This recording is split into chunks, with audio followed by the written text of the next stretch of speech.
Hello, everyone, and welcome once more. Here, Humans of Pharma by Pharma State Academy is focusing on different pharma stories which are based on pharma career, one's pharma journey, current affairs, and the book discussions. I'll be your host for today and take you to the sixth episode for a book discussion.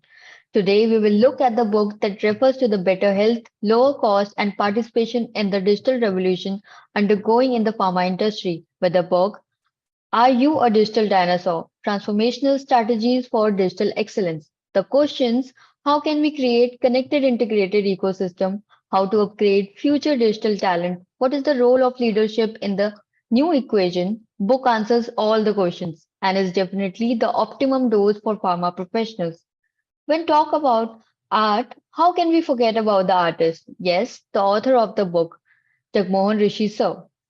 India's top CEO and business coach, global L&D and digital marketing strategist. He has worked with the executive team for over 25 years to improve their leadership and organizational effectiveness. He has ties to prestigious companies including Warner Lambert, Pfizer, UCB, ERBA, Manham, and Wockhardt. Sir is one of the few Marshall Goldsmith stakeholder-centered coaching certified coaches as well as certified situational leadership coach. No wonder he is popularly known as Coach's Coach. Thank you, sir, for your presence. So much for the lovely introduction, Shazia. It is my privilege to be on Humans of Pharma platform and Pharma State Academy. Thank you, sir. And before we move on, can we have a glimpse of the book as well, if you have that with you? Yeah, definitely. You already have in the background over here, but this is a hard real copy of the book, Are You Digital Dinosaur? And in this copy, it is also the Amazon bestseller tag over it. Yeah, that's fabulous. And let's roll down the path to knowing more as we pharma professionals set in the era of digital revolution. So, Jagmohan sir, here I go with the first question. What inspired you to write this book? Basically, I am a learning and development professional, and I had been dabbling with digital in my learning and development role also.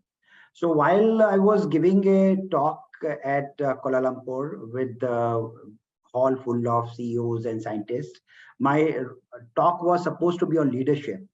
I gave a talk on leadership, but to my surprise, in my question answer session, all the 10 questions which were asked to me were asked on digitization, because that was my profile when it was introduced. So I decided that the book which I was supposed to write on leadership, I decided to write on digitization. And at that time, when I came back, I approached my coach. I have a coach, and I approached him that this is what my observation is. And then, of course, in the discussion which came out, and the name also came out. It's a very interesting story. He made me announce on a Facebook that my book is going to come in next 12 months. And for next 2 months, I did not write anything. And I was sleepless that it is my integrity, it is my image which is at stake. And then, of course, the story folded up further. Maybe I can tell it later on. Fascinating to know. So, carrying forward, who is the intended audience for this book? Frankly speaking, anybody who thinks he or she is a digital dinosaur is an ideal audience for this. So anybody from the CEO to the student of digitization. In fact, today, digitization, as I say, is not just optional, but it is mandatory. It is already, seeped in our lives. And during the pandemic, it became very, very evident. And before pandemic, when I used to give a talk at various seminars or webinars, I used to highlight on the need of digitization. And since in Wockhardt, I had introduced the concepts of digitization much before. We had started using Zoom much before pandemic. I had introduced our learning management system way back in 2015, when other companies were not even thinking of LMS. And that is where, I started digitizing the concepts, digitizing the processes, bringing in analytics. And during pandemic, this helped us a lot because we did not have much difficulty in transitioning towards online learnings. Whereas many companies who were laughing at me that why this person is focusing too much on digitization and on LMSs and LXPs, they were calling me up and asking me how can I introduce LMS in my company, how can I introduce digitization, how can we engage doctors digitally or digitally. So that time, of course, I I was much in demand, and I helped a lot of friends in that process. This brings us to the question, the future of digital health is what your book emphasizes most. Or what are the best ways to integrate digital technology into the pharmaceutical and healthcare sectors? In fact, if I have to read from my book excerpt, the future of healthcare is digitization. I've mentioned in my book somewhere, let me just try to read it from there itself, that to ensure affordable, efficient, and quality healthcare uh, in India, it is needed that effectively we make use of technology and data. The current policies to healthcare focus on the volume of parameters, various parameters, be it sales, procedures, tests, patients treated, and so on. But the focus should shift on positive outcomes and quality of interventions rather than only quantity. So that is exactly what I have been talking about. And with profound commitment to integrative approach through transformational strategies, we can dramatically improve patient care in India and globally. In fact, I like to mention here that, I'm so pleased by the policies of Ayushman Bharat, wherein the government is implementing many of the strategies which I have mentioned in my book. And I hope some policy reader must have read the book somewhere. So some of the strategies which I've mentioned over here is that, there is a need for collaboration between the government officers as well as the corporate leaders, so that we can bring in the policies which is which wherein the healthcare can go every nook and corner of the country. It is happening now. A KOL, suppose a specialist in Mumbai, uh, he or she can always reach the rural parts of Maharashtra or in India itself. A patient coming from all the way from Assam for consulting at Bombay Hospital, it is a matter of huge travel time and cost. So maybe the first consultation can happen face to face, but the follow-ups can happen via Zoom or other online platforms, which will help the specialization of the doctor reach not only the every nook and corner of India, but globally also. In fact, I have got many doctor friends who have shifted, who have dedicated time for online consultation. And I must say, I always emphasize that we are in the very noble profession of serving human mankind. And I think doctors, along with the chemist, the healthcare providers, they are in the service of taking care of the human beings, healthcare.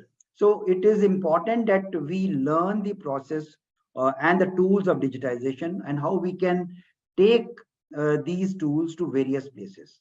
I've also mentioned in my book somewhere that technology is never a roadblock for healthcare. It is a mindset which is a roadblock. So it's a mindset of the policymakers, it's a mindset of the corporate leaders, it's a mindset of a marketeer. So all those things will be coming in place. And if we have the right kind of positive, growth oriented, solution oriented mindset, we can use technology and healthcare together.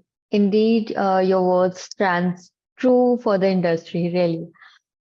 So you make a point in your book regarding positive patient outcomes. So what are the benefits to patients of having a connected and integrated ecosystem? Yeah, in fact, I have mentioned over here that the demand for healthcare system where all citizens receive healthcare services without enduring financial burden is growing. And integrated healthcare system, I was attending one conference few years back, and it talked about that, I think it is Latvia. Latvia is one country where they've got integrated healthcare systems. If I am getting some test done in Mumbai, and if I travel to Delhi or say even Guwahati, I should not carry all my reports along with me. Today Ayushman Bharat has come out with a digital platform and app where I can save my all reports, and which I can access anywhere in the world. That's exactly what I've mentioned over here, that my records should be available with me 24/7, and it should be easy for me. In fact, in Latvia, it is the other way around, where the doctors who's treating me can have access to my records. But then there is a privacy issue also, and which is also played in India, that we should be very careful with the patient record data, which should not leak in the open source kind of thing. So it is important that today the industry is also innovating, and we have to make sure that all the models which are coming over here, which I mentioned in my book also, in digital health ecosystem, that the differentiators primarily are the quality, number two are the people, and of course number three is the execution of all those aspects. I've also mentioned, I'd like to mention over here, since you brought this particular topic over here, that there is a very interesting acronym I have created in my patient care chapter called 3 Macabid O. 3 Macabid O. MACABIDO. I will not give the answer to this over here. For those who really want the answer, they can buy the book and solve it, get it solved on maybe page number 20. Okay, page number 31. The answer to that is given over there. It primarily talks about how patient care is changing in the marketplace, and it is important that if I have to really bring out a particular aspect, the new set of digital policy health policy makers, it is important that that the since the doctors per doctor per population is much less in India, we can only use digitization to increase the number of doctors. It is important that we will have to increase the number of persons per doctor, availability of a doctor to number of persons. It is also said that I mentioned it, that saving life, saving costs, saving time, and that is important. And saving lives cost money, and saving money cost life. So since digitization is also an investment, so we have to invest in the digital infrastructure, digital mindset, in order to save lives also, my dear friend. Interesting to know all this. An amazing clue to the spectators, actually. Moving on, finally, people are actively engaging with your 10 digital strategies. Could you please tell us a little bit about them? Yeah, before I talk about the strategies, I will also like to mention over here that in the book, I have given a 2x2 matrix over here. Okay. On one hand is a digital experience, and other hand is a digital maturity of the company or the person. So if a person is falling in the bottom quadrant, the person lies as a digital dinosaur. And if a person's experience is very good in digitization, person becomes a digital relator. He or she may not be a digital maestro. But if a person's maturity is very good with less number of experience, these days I've got a lot of people, I know them with less number of experience, that maturity is very good. He or she is a digitally mature person. But if a person's experience is also very good, and if a person's maturity is also very good, the person becomes digital master.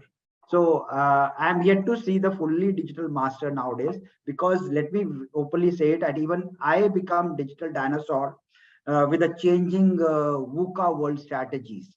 to whatever being introduced today, it becomes irrelevant in few months. So it is important that I learn very fast, I upgrade myself very fast in order to stay relevant in this changing world. Then when you come to, when you're talking about few of the strategies which you're talking about, I will also like to mention over here that in the book, it is relevant for the medico marketing team also, for the supply chain team also, for the learning and development team also, for the HR professional, and most importantly for the CEOs. I have kept a chapter for each of these persons, so that they find the transformational strategies they can implement. And I've gone at the micro level, and it's made it very easy for them to understand how they can implement the small strategies and make your organization, your department digitally relevant. Now, coming to, those, I will not talk about 10 strategies which I have mentioned recently. I did a survey after the launch of this book, and I came across that why people have liked the book so much. So a few of the things which I asked them, they said that, it helped me understand my digital quotient. So where am I? Am I beginner? Am I intermediate? Or am I master? So that they really like that particular concept a lot. Second point they really liked was that they like that I have mentioned about automation of systems. Earlier, if I am asking for a help, I was happy getting a response within 24 hours to 48 hours. But today, with the advent of digitization, I like to get a response with a click of a button. So abhi maine complaint kiya, I should get a response immediately. And that is happening nowadays. If my company, if my system, my department is not responding within few minutes itself, then I am outdated and I'm a dinosaur. That is exactly what I'm talking on. That's what they liked about it. In fact, there is a recent infographic which has come up that India, the use of digital, I'll not rupee, but the digital transaction is the highest globally. And that is because of our, again, the mindset and the behavior change which has been brought about. I will also like to mention over here that ask yourself, people like this aspect, that I make them ask themselves that what are my digital assets? What is my reach in social media? On YouTube, on Facebook, on LinkedIn. Today is the era of SMAC, SMAC, that is social, mobile, analytics, and cloud. And I should make my job much easier for my customers to easily connect with me. Number 3, of course, quick response. I've covered it already. And also today it is the era of engagement, and it has always been employee engagement as well as customer engagement. And we have to ensure that I am able to engage with my customers more number of times using digital. I will explain to you with the example. If a physical call is being made, the sales representative can make at the most 2 or 3 calls or 4 calls in a month. But with the digital, I will say partnership of that salesperson, the person can connect with the organization, or the brand can connect with the doctor or the customer at least 18 to 20 times also. Of course, not to the irritation of a customer. That is very, very important. The balance has to be maintained. And finally, what they liked about in my book was the 3 ecosystems which I've been talking about. Important ecosystems in digital transformation. Number 1 is the platform, that we should always have a platform on which I can always help my customer to connect with me, or I connect with the customer. Number 2 is the engagement. What is the content I'm providing? Because content is still the king, platform is the queen. And what is the content I'm able to provide to my customer, which be it a creative, be it a blog, be it a video, or be it a real kind of thing with which the person is staying connected with me. And number 3 is the analytics. That's the starting point. What kind of analytics I would want Today, I think every department works on analytics, and in analytics also I should be very, very proactive in my approach to build dashboards. So dashboards help my job and my task in simplifying the things. And the dashboards, like many people have access to Tableau or to Power BI or to ClickView, and they slice and dice the data. It is important that we also make ourselves dashboard savvy and visualization savvy. I hope I was able to answer your questions, Shazia. Yeah, and these are the interesting points that need to be known by every pharma professional, I guess. Going on, and in the last one, any suggestions that you would like to share with the students as well as pharma professionals? I have already covered this aspect over here that, uh, be it a student, be a pharma professional, at whatever level you are, be a president or a general manager or the zonal manager or regional manager or even the territory manager, or even if a student of marketing, I would suggest that add digitization in your subject. But at the same time, when you're making a strategy on digitization, ensure there is enough empathy, because that is one thing which I am finding lacking in today's digital tools. People have a net promoter score. They focus more on the net promoter score, uh, which is in a tangible format, but they forget the empathy net promoter score. So that is one something which is very, very challenging. And I would suggest that when they are making a strategy, when they are making creatives, when they are making content, give input of empathy and human touch to your digital tools. Because if my all inputs are 100% digital and objective, there is a tendency of my customer or my employees to push it back. So for example, I will give you an example here. I have tried here during the pandemic times connecting my employees digitally, and earlier it was only polls and this and that. But then when we started doing it, giving a human touch, for example, we did Twisty Tambola, or we did a, Dil Walo Ki Diwali. So we started using digital tools and engagement platforms, and having human touch into that also. The people started enjoying and connecting with us very well. So these are some of the two suggestions I'd like to say. I would say that you please keep on updating yourself, and don't be a digital dinosaur. Great and brilliant advice, sir. We have gained a lot of knowledge today. Jagmohan, sir, I want to thank you for being here and for taking out the time out of your busy schedule, really. And yes, with the book discussions today and tomorrow and coming in the future, just remember that learning never exhausts the mind. And with the ending note for everyone who is watching, I hope you enjoyed this episode.